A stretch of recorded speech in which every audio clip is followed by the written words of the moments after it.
The text arrived at 11:47 p.m. on a Tuesday. Derek, big news. I'm being promoted to Senior VP of Operations at TechCore Industries. Mom's throwing a celebration dinner Saturday at the Heights. Jennifer Walsh, my CEO, will be there. Don't come.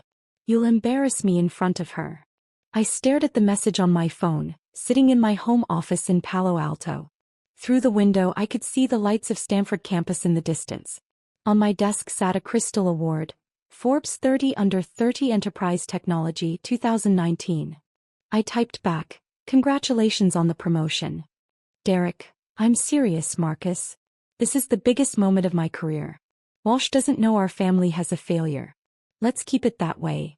I set the phone down and returned to the acquisition proposal on my screen.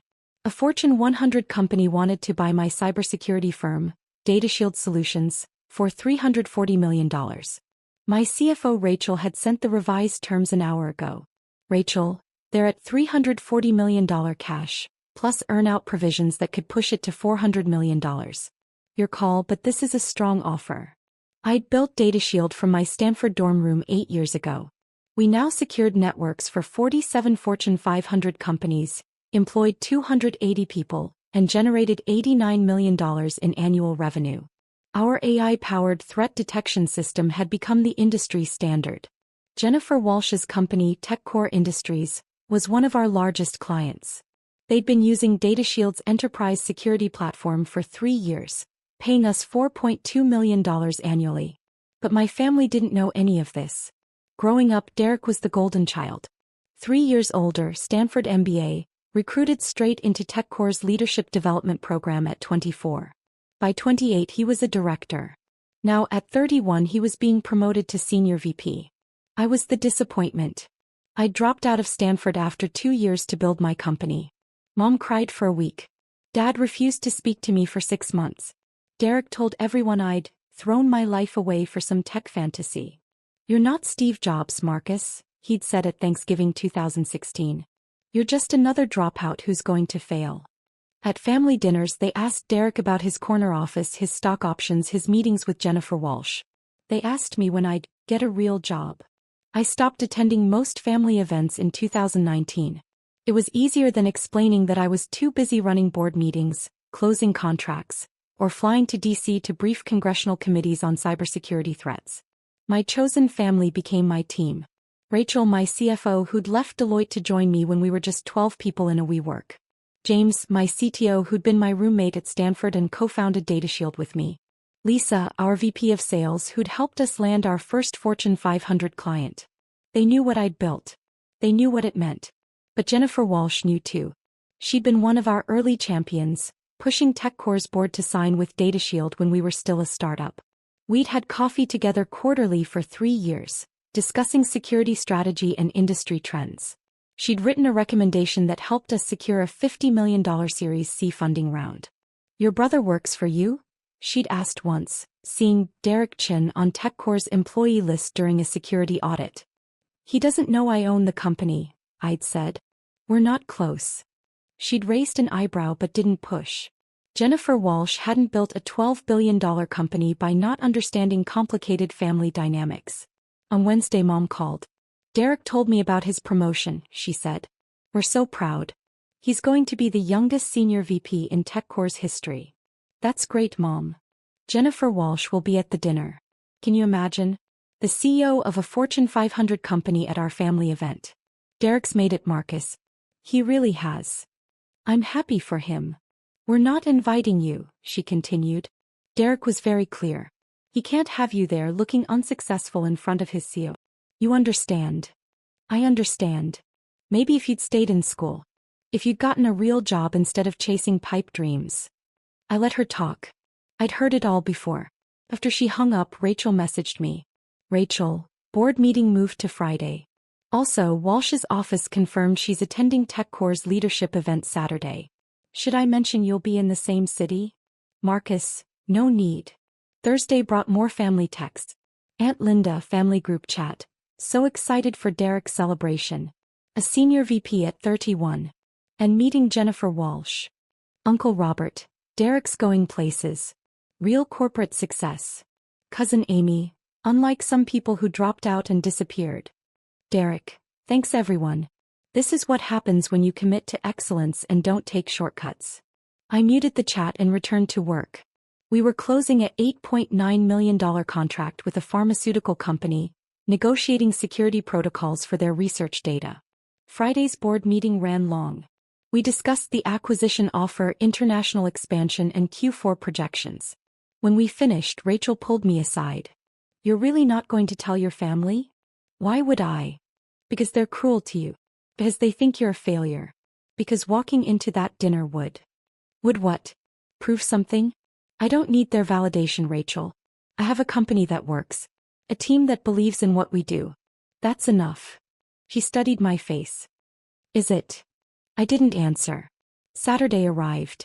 The dinner was scheduled for 7 p.m. at the Heights, an exclusive restaurant in San Francisco's financial district. Private dining room, carefully curated guest list. My family's chance to impress Jennifer Walsh. I spent the afternoon in my Palo Alto office reviewing contracts. At 6:15 p.m. my phone rang. Jennifer Walsh. Marcus, I'm so sorry. I just realized your brother's promotion dinner is tonight. I had no idea you were his brother when I accepted the invitation. It's fine, Jennifer. Congratulations to Derek. Will you be there? I wasn't invited. Silence. Marcus. It's complicated. Family stuff. Don't worry about it. I'm worrying about it. This feels wrong. Jennifer, Derek's worked hard for this promotion. He deserves to celebrate. Just, maybe don't mention Data Shield. You're protecting him. I'm avoiding drama. She sighed. You're a better person than I am. But Marcus? I'm not going to lie if asked directly. Your company is too important and you've earned the recognition. After we hung up, I sat staring at my computer screen. Then I called James. Want to grab dinner tonight? Can't, man. Actually heading to TechCore's thing. Walsh invited the whole leadership team since we're their security vendor. Wait, isn't that your brother's promotion? Yeah. Oh shit. Does he know you own Data Shield? No. This is going to be spectacular. I'm bringing popcorn. At 6:45 p.m., I was still working when Rachel appeared in my office doorway. I laid out your suit.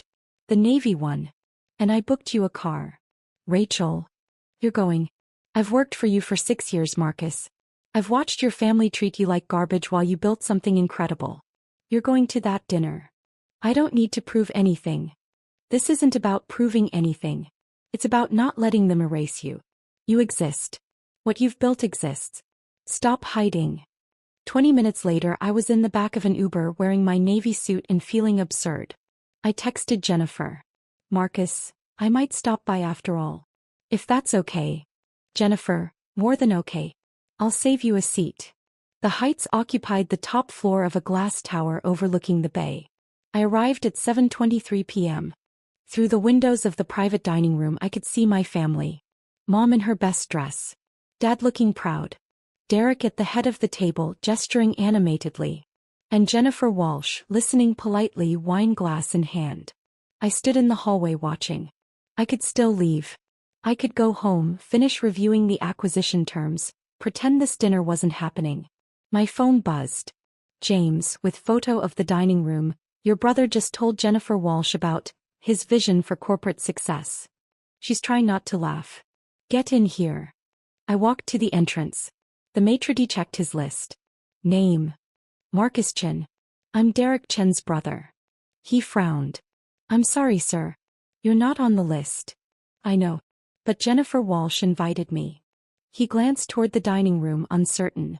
Before he could respond, Jennifer appeared in the doorway. She must have seen me from her seat.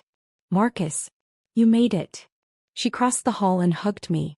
Come in, please. The maitre d' stepped aside. As we entered the private dining room, conversations died. Mom's fork stopped halfway to her mouth. Dad's eyes widened. Derek, mid-sentence in some story, went silent. Everyone, Jennifer said warmly, I hope you don't mind, but I invited Marcus to join us. He's an old friend. Derek found his voice first. Marcus? What are you doing here? I told you not to come. Jennifer invited me, I said quietly. Jennifer doesn't. Derek turned to his CO. I'm sorry, Ms. Walsh. My brother wasn't on the list for a reason. He's not really part of the corporate world. I didn't want him to feel out of place. Derek, Jennifer interrupted gently. Marcus and I have known each other for years. You what? Mom stood up. I'm so sorry, Ms. Walsh. Marcus should have explained that he wasn't invited. He dropped out of Stanford years ago. He doesn't understand professional environments. I stayed silent, watching Jennifer's expression shift from polite to something colder. He dropped out of Stanford? Jennifer repeated. To chase some tech startup fantasy, Dad added. Never amounted to anything. We're embarrassed, honestly. Derek's the successful one. That's why we didn't want Marcus here tonight. I see, Jennifer said. Marcus, why don't you sit here? She gestured to an empty seat beside her at the head of the table, directly across from Derek. Jennifer, really, Derek said. You don't need to be polite. Marcus can leave. This is my promotion dinner. Oh, I'm not being polite. Jennifer's voice had an edge now. Marcus, please sit down. I sat. The room felt frozen. Aunt Linda leaned toward Mom, whispering just loud enough to hear. Why is the CEO being so nice to him? This is awkward. Derek tried to recover. So Ms. Walsh, as I was saying about TechCore's Q4 strategy. Actually, Derek, I'm curious about something. Jennifer turned to me. Marcus, how's DataShield doing? I haven't had a chance to ask. The room went silent. DataShield? Mom asked. What's that? Marcus's company, Jennifer said casually. DataShield Solutions. We've been using their cybersecurity platform for 3 years. They're one of our most critical vendors. Derek's face went pale. Marcus's company? You didn't know? Jennifer looked genuinely surprised. DataShield is one of the premier cybersecurity firms in the country. They secure networks for 47 Fortune 500 companies, including TechCore. That's impossible, Derek said. Marcus doesn't have a company. He's a dropout who built a $340 million enterprise from his Stanford dorm room, Jennifer finished.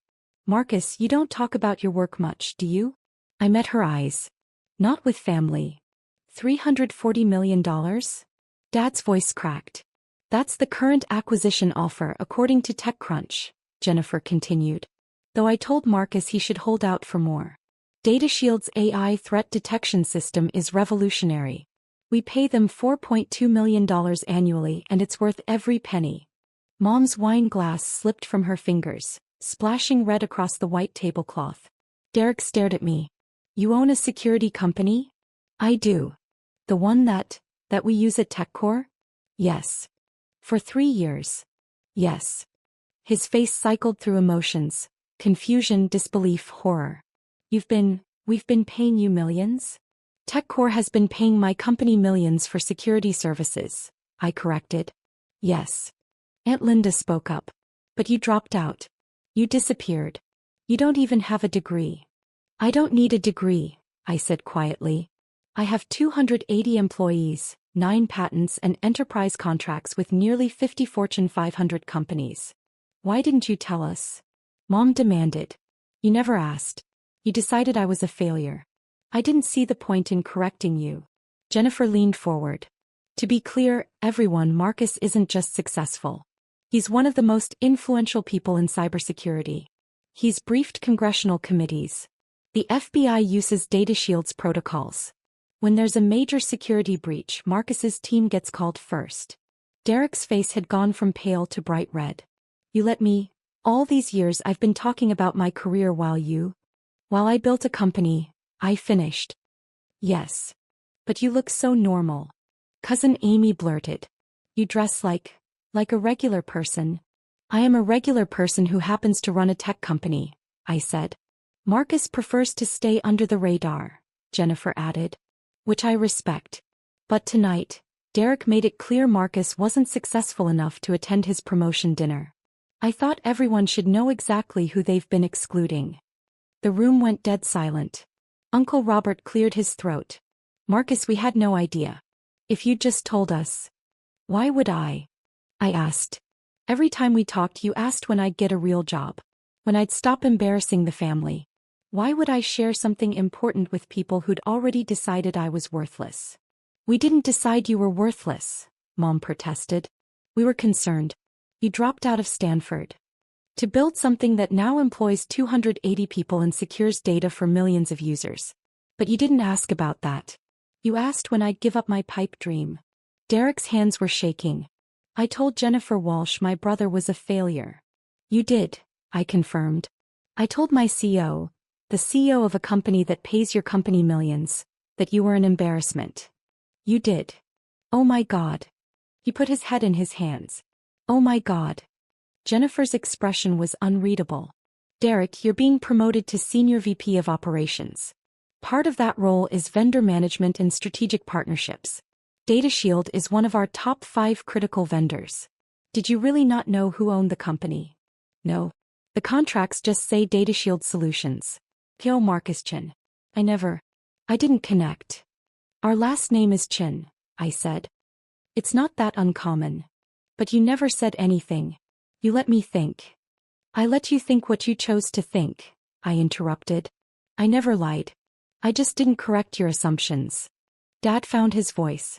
Marcus, this is a lot to take in. Why didn't you tell us about your success? Because it wasn't about you, I said simply. I built DataShield because I saw a problem that needed solving. I hired people who believed in the mission. We did the work. That was enough. But family should know. Family should support each other, I cut in. Family shouldn't tell someone they're an embarrassment. Family shouldn't uninvite someone from celebrations because they might look unsuccessful. You made it clear I wasn't welcome unless I met your definition of success. So I stopped trying. Jennifer stood up. I think I'm going to step outside for a moment. This seems like a family conversation. Marcus, walk with me. We left the dining room. In the hallway she turned to me. That was brutal. I didn't mean for you to. You didn't do anything. They did this to themselves. She paused. For what it's worth, you handled that with more grace than I would have. I'd have brought printouts of your Forbes profile and thrown them on the table. I laughed despite myself. That's why you're a CEO and I prefer staying behind the scenes. You're a CEO too, Marcus. A damn good one.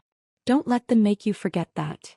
When we returned to the dining room 10 minutes later, the energy had completely changed. My family sat in stunned silence. Derek was staring at his phone, apparently having Googled me. His face was ashen. Forbes 30 under 30, he read aloud. Congressional testimony on cyber threats. 9 patents. $89 million in annual revenue. He looked up at me. This is all real? Yes. You've been this successful for years and you never said anything? Would you have believed me? Or would you have found a way to diminish it? He didn't answer. Mom tried a different approach. Marcus, sweetheart, we're your family. We should be celebrating your success together. Why don't you tell us about your company? Because 3 hours ago you told me I wasn't welcome at this dinner. Because I'm tired of performing for people who've already decided who I am. But we didn't know. You didn't ask. That's the point. I stood up. Jennifer, thank you for inviting me. Derek, congratulations on your promotion. You've worked hard for it. I hope you enjoy the rest of your evening. I turned to leave. Marcus, wait, Derek said. I owe you an apology. A massive one. I've been horrible to you. For years. Yes, you have. I thought I was the successful one. I thought I'd made it and you'd failed. I was wrong. You weren't wrong about your success, I said.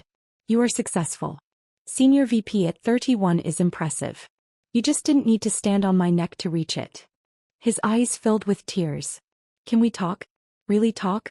Not now, but soon. I considered. Maybe. But Derek? I'm not going to try to convince you I'm worth knowing. Either you figure that out or you don't. I'm done auditing for family approval. Jennifer walked me out. At the elevator, she said, for the record, TechCore's contract with DataShield comes up for renewal in March. I remember. I'm recommending we extend it and increase the scope. Your work is too valuable to lose. Thank you. But Marcus? Your brother is going to be managing vendor relations in his new role. That includes your company. I know. Are you okay with that? I'm okay with whatever happens. If Derek can be professional, we'll work together. If he can't, I have 46 other Fortune 500 clients. She smiled. That's exactly why your company succeeds. You don't need any single client. You built something that stands on its own merit. The elevator doors opened. As I stepped in, Jennifer called out, "Marcus? You should be proud. Not just of the company, of how you handled tonight." The next morning, I woke to 47 missed calls and 83 text messages. "Mom, Marcus, please call me. We need to talk about this." "Dad, I had no idea. We should have asked more questions." "Aunt Linda, I always knew you were special. So proud of you." "Derek, I'm so sorry. I don't know what else to say. Can we please talk?" "Derek, I've been awake all night thinking about everything I said to you over the years. Derek, you were in my apartment 2 Christmases ago and I told you to get a real job. You own a $340 million company. I'm mortified. Derek, please respond. I know I don't deserve it, but please." I ignored most of them. But I responded to Derek. "Marcus, I'm not ready to talk yet. But I appreciate the apology. Congratulations again on your promotion." "Derek, can I ask you something? Why did you let me work at TechCore all these years without telling me you were our vendor?" "Marcus, I didn't let you do anything. You got hired on your own merit. You earned your promotion. My company happened to be one you worked with. That's all." "Derek, but I could have, if I'd known I could have." "Marcus, could have what? Been nicer to me? That's exactly why I didn't tell you. I didn't want to be treated well because I was useful. I wanted to be treated well because I'm your brother." "Derek, I understand. I'm sorry." Rachel called at noon. "The entire tech industry is talking about what happened last night. How does everyone know?" James posted a vague Instagram story about the most epic family dinner in tech history. People connected the dots. "You're trending on Twitter. Hashtag DataShield is everywhere." "Great. Marcus, this is actually good PR. Everyone's talking about how humble you are, how you built success without bragging about it. Forbes wants to do a profile. TechCrunch wants an interview." "No. Marcus. I didn't go to that dinner to make a statement. I went because you pushed me and then Jennifer invited me. I don't need publicity. But the company could benefit. The company benefits from doing excellent work. That's enough." She sighed. "You're impossible. I'm consistent." On Monday, I returned to the office. Work continued. We finalized the pharmaceutical contract, reviewed Q4 projections, and started discussions about the acquisition offer. At 3 p.m., my assistant buzzed. "Derek Chin is here to see you." "What?" "Your brother. He's in the lobby. Says he needs 5 minutes." I hesitated. Then, "Send him up." Derek entered my office looking like he hadn't slept in days. His suit was wrinkled, his tie loose. He stared around the space. The floor-to-ceiling windows, the Stanford engineering degree on the wall despite my dropout status. I'd finished it online in 2020. The awards and patents displayed on shelves. "This is your office?" "Yes. It's bigger than mine." "Derek. I'm not here to compete," he said quickly. "I'm here to apologize. Really apologize. Not just for Saturday but for everything. For 10 years of treating you like you were less than me. For assuming I knew better because I stayed in traditional corporate structure. For telling you to get a real job when you were building something incredible." I leaned back in my chair. "Okay. I talked to Jennifer this morning.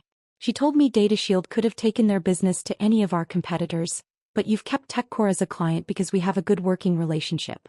She said you've never once used your position as our vendor to make me uncomfortable or to reveal our connection. You just did good work and let me succeed on my own." "That's true." "Why?" "Because you deserve to succeed on your own merits. Your promotion is real, Derek. You earned it. I didn't want to take that from you." His eyes welled up. "I told you to stay home because you'd embarrass me. I told our family you were a failure. I spent a decade punching down at someone who was secretly more successful than I'll ever be, and you still protected my career." "I didn't do it for you," I said. "I did it because I'm not interested in revenge or one-upmanship. I built something I'm proud of. That was always the goal." He sat down without being invited. "Can I ask you something?